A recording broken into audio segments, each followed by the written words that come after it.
우리나라의 며느리라면 고부 갈등 하나 정도는 갖고 있기 마련이죠. 물론 그런 거 전혀 없는 분도 계시겠죠? 저도 고부 갈등을 겪지 않는 며느리 중에 하나랍니다.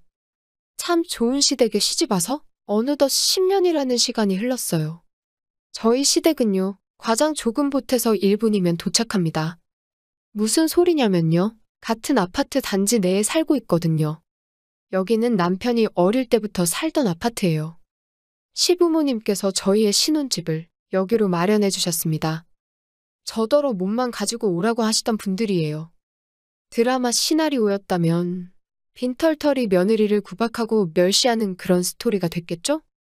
하지만 걱정도 무색하리만큼 시부모님은 며느리를 귀하게 여겨주십니다. 딸 같은 며느리?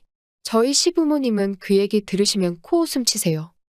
시부모님도 딸 가진 부모거든요.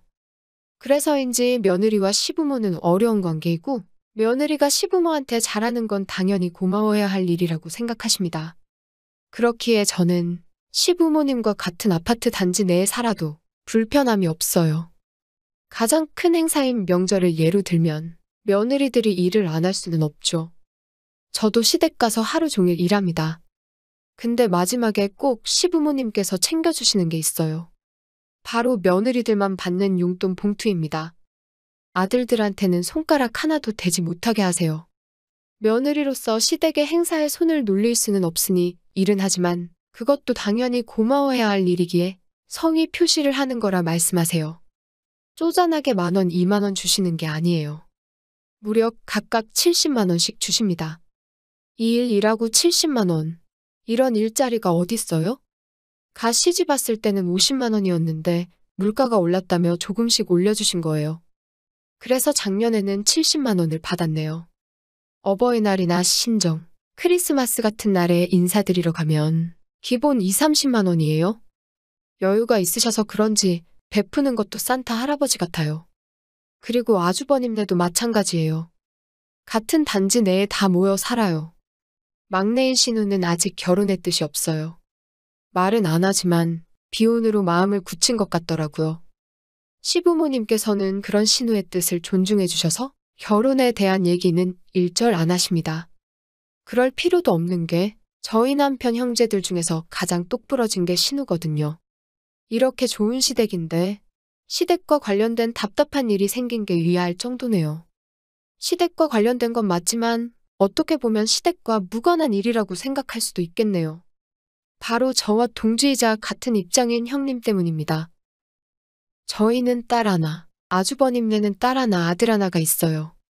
아주버님네 애들은 나이 터울이 조금 있는데 그 집 딸이 저희 딸과 나이가 비슷합니다. 둘 다 초등학생 여자아이예요. 아들은 이미 고등학생이고요. 그래서 형님과 자주 만났어요. 형님과 동서로서 또는 딸 가진 친구로서요. 애들은 1살 차이인데 엄청 잘 지냅니다. 서로에게 가장 좋은 친구죠. 어릴 때부터 둘이 붙어 놀아서 그런가 봐요. 근데 이게 문제의 시발점이 되었네요. 저는 자택근무 프리랜서로 일하고 있습니다. 외주를 받아서 집에서 일을 하고 수익을 얻는 구조예요. 형님은 쭉 직장을 다니고 계시고요. 직장인들의 가장 큰 고민거리가 자식을 케어하는 문제겠죠. 그 부분에 있어서 저는 형님보다 조금 편한 입장이었어요. 그래서 제가 형님을 많이 도왔죠.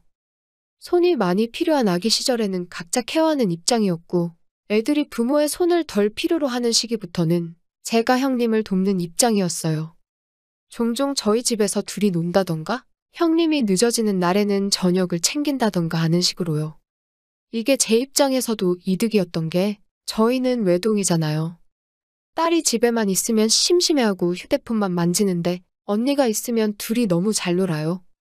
심심할 때는 저더러 같이 놀자고 조르기도 하거든요. 둘이 붙여놓으면 저는 아무런 방해 없이 일을 할 수가 있습니다. 그래서 저녁을 챙긴다던가 간식을 챙기는 일 정도는 제게 부담스러운 일도 아니에요. 형님도 종종 고맙다고 말씀하셔서 무언가를 받지 않아도 만족했고요. 실제로 형님께는 뭘 받은 게 없지만 저도 저조차고 한 일인걸요? 근데 난감한 일이 생겼습니다. 제가 종종 형님네 딸을 봐준다는 걸 시어머님도 아시는 상황이에요. 1, 2년 그랬던 게 아니니 모르실 수가 없죠. 해라 하지 마라 등 어떠한 간섭도 없으셨고요. 근데 얼마 전에 어머님이 심각하게 저를 따로 부르셨어요. 항상 반갑게 맞아주시던 어머님인데 그날만큼은 차갑게 맞아주셨네요. 영문도 모르고 죄인이 된 느낌이었어요. 내가 오늘 널 왜 불렀는지 알겠니? 아니요. 모르겠어요. 제가 잘못한 게 있나요? 어른들끼리 문제가 있어도 애한테는 그러면 안 되는 거다. 너는 어른이잖니? 네? 어머님, 저 어머님 말씀 이해 못하겠어요. 정말 자식 보기 부끄럽지 않니? 땡땡이가 아무리 조카라도 거의 네 자식이나 다름없지 않니? 매일 얼굴 맞대고 사는데. 어머님, 저 땡땡이한테 잘못한 거 없어요. 제 자식만큼은 아니지만 많이 아끼고 있어요. 네가 땡땡이한테 한 짓들 내가 알고 하는 소리다. 그래도 발뺌 말겠냐? 어머님, 저 정말 억울해요. 어디서 무슨 얘기를 듣고 그러시는 거예요? 네 형님한테 다 들었다. 걔네보단 너네가 더 여유가 있잖니? 그렇게 계산기 두드려가며 애한테 못할 짓 한 게 잘한 거니? 어머님, 형님한테 무슨 얘기를 들으셨는지 모르겠지만 저 형님이랑 땡땡이랑 아무런 문제도 없어요. 제가 형님하고 땡땡이랑 연락한 거 보세요. 저는 어머님께 제 휴대폰을 보여드렸어요. 형님과 조카와의 메신저 내용을 모두 보여드렸습니다. 형님과는 간간히 안부를 물으면서 고맙다 괜찮다 하는 내용이 대부분이에요. 형님이 제게 애봐줘서 고맙다 하시면 저는 조카가 저희 집 오는 거 좋으니까 그런 말씀 하지 마시라고 합니다. 수고비라도 챙겨줘야 하는데 미안하다고 하시면 그런 거 필요 없으니 걱정하지 마시라고 해요. 제가 집에서 일하면서 커피 한잔 할 때 형님 생각나면 기프티콘을 보내드리기도 하고요. 인터넷 쇼핑하다가 괜찮은 게 보이면 형님께 알려드리기도 해요. 그리고 조카도 휴대폰이 있어서 그날 먹고 싶은 게 생각나면 해달라고 연락하고 그래요. 오늘도 놀러 가도 되냐고 물어보는 말에는 보고 싶은데 얼른 안 오고 뭐하냐고 장난스럽게 대답도 해요. 거의 대부분 이런 내용이 전부입니다. 현재 휴대폰을 쓴 지도 오래돼서 옛날의 기록도 모두 남아있어요. 어머님, 저 형님하고 땡땡이하고 이렇게 잘 지내요. 제가 뭘 잘못했나요? 네가 애를 굶기고 구박한다고 들었는데 이게 무슨 일이니? 제가 땡땡이를 구박했으면 땡땡이가 이렇게 저한테 서스럼 없이 연락을 했겠어요? 도대체 어디서부터 잘못된 거니? 형님한테 들으셨어요? 제가 땡땡이 구박한다고? 그래.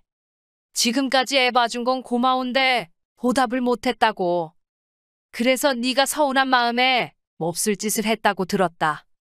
자기가 잘 풀어볼 테니 신경 쓰지 말라는데 내가 어떻게 신경을 안 쓰겠니? 그래서 한마디 하려고 불렀는데 내가 너를 부를 게 아니었구나. 저와 어머님이나 차마 말을 더 잇지 못했어요. 정황은 이렇습니다. 어머님이 형님과 대화를 하다가 우연히 이 주제가 나왔대요. 어머님은 형님이 제게 뭐라도 챙겨주며 애를 부탁하는 줄 아셨는데 지금까지 어떤 것도 오고 가지 않았다는 걸 아신 거예요. 그래서 아무리 힘들어도 성의 표시라도 하라며 혼을 내셨대요. 근데 형님은 제가 안 그래도 애를 구박해서 속상한데 미안한 입장이라 말도 못하고 끙끙 앓는다고 했답니다. 이 얘기를 듣는데 얼마나 배신감이 들던지요. 도대체 형님이 왜 거짓말을 했을까? 무슨 서운한 게 있길래 나를 이렇게 매도할까? 나만 사이가 좋다고 느꼈던 걸까? 아무리 생각해봐도 어머님과 저는 해답을 알 수가 없었죠. 결국 형님을 불러 삼자대면을 하게 되었습니다. 형님, 어머님께 얘기 들었어요. 제가 조카한테 몹쓸 짓을 했다고요? 아니, 동서. 그게 아니라. 형님, 왜 그런 거짓말을 하신 거예요? 저 지금까지 형님한테 10원 한 장 못 받았어도 전혀 서운해하지 않았다는 거 형님이 더 잘 아시잖아요. 제가 몇 년 동안 형님한테 서운한 티 낸 적 있었어요? 저한테 어떻게 이러세요? 동서 미안해. 동서를 나쁘게 생각하고 그런 건 아니었어. 어머님께 혼이 나니까 나도 모르게 튀어나간 것 같아.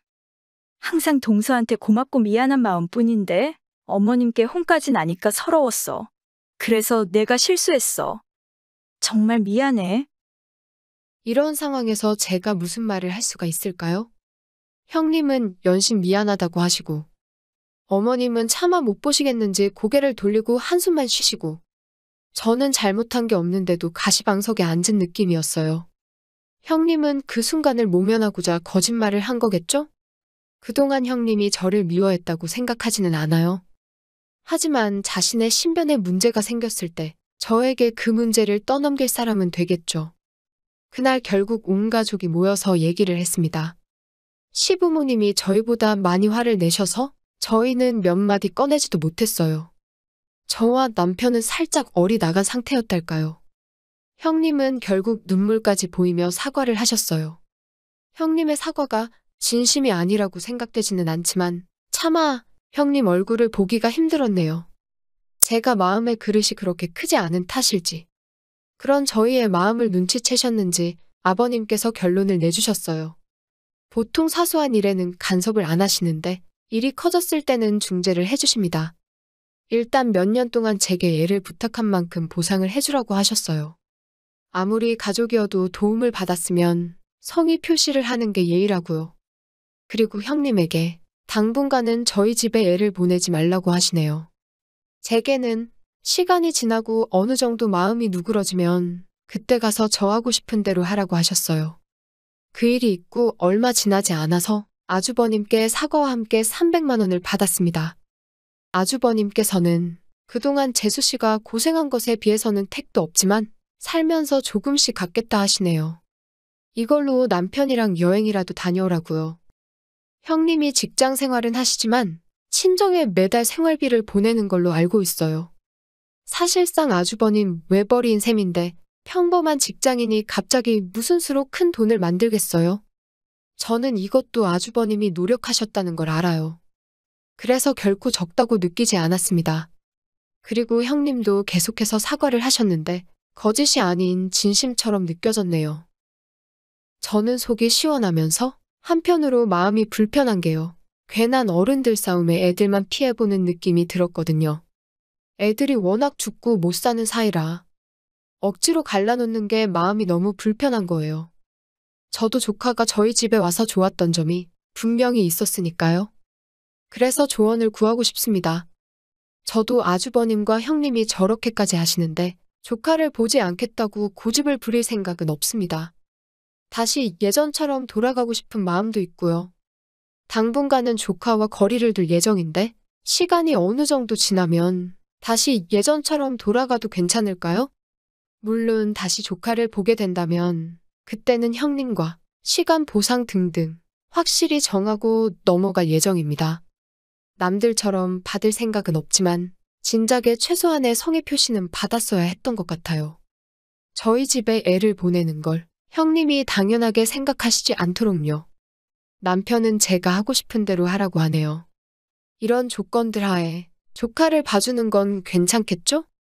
아니면 아예 조카를 봐주지 않는 게 나을까요? 인생 선배님들의 현명한 조언 부탁드려요.